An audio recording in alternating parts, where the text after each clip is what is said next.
नमस्कार. शिवमहिम्न स्तोत्रातील पुढील श्लोक आज प्रसारित होत आहे. दीक्षादानंतपस्तीर्थं ज्ञानैयागादिकाः क्रियाः महिम्नस्तव पाठस्य कलान्नार्हन्ति षोडशीम्.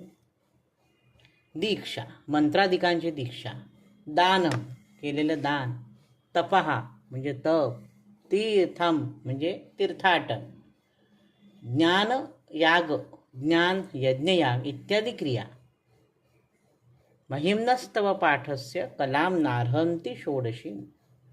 महिम्न स्तोत्राच्या 16व्या अंशाशीही ह्या सर्व क्रियांची तुलना होऊ शकत नाही.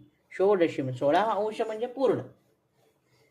जेव्हा चंद्र पूर्ण क्रियेने प्रकाशतो, आपल्याला माहिती आहे प्रतिपदा ते अमावस्या आणि पुन्हा एकदा प्रतिपदा ते पौर्णिमा, अशा ह्या 15 दिवसांच्या कला असतात. 15 कला आपण म्हणू. रोज ती चंद्रकोर छोटी होते, हळूहळू मोठी होते, अमावस्या पौर्णिमा होतात. ह्या आपल्या चंद्राच्या कला आपल्याला माहिती आहेत.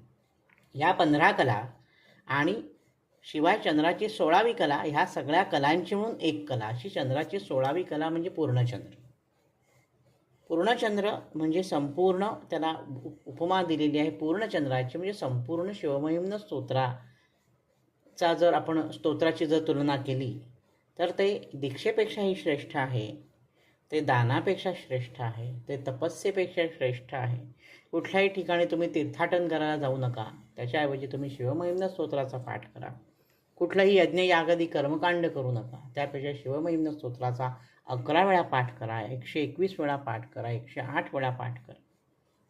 त्यानेच तुमचं कल्याण होईल. तुम्हाला दुसरीकडे कुठेही धावाधाव करायची गरज नाही. इतकं महात्म्य या शिवमहिम्न स्तोत्राचं म्हटलेलं आहे. अगदी रुद्र अध्यायाच्या स्तोडीचं स्थान दिलेलं आहे. आपल्याला माहिती आहे यजुर्वेदातील रुद्र सूक्ताचा अभिषेक शंकरावर केला जातो. रुद्राभिषेक, त्याला एकादशी म्हणतात.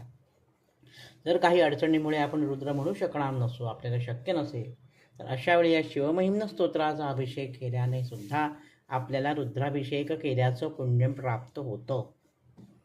तर आजच्या भागात इथेच थांबतो. नवनवीन माहितीपूर्ण व्हिडिओ पाहण्यासाठी, ऐकण्यासाठी वैभव दातार ऑफिशियल हा माझा यूट्यूब चॅनल जरूर आणि जरूर सबस्क्राईब करा. धन्यवाद. ओम नमः शिवाय.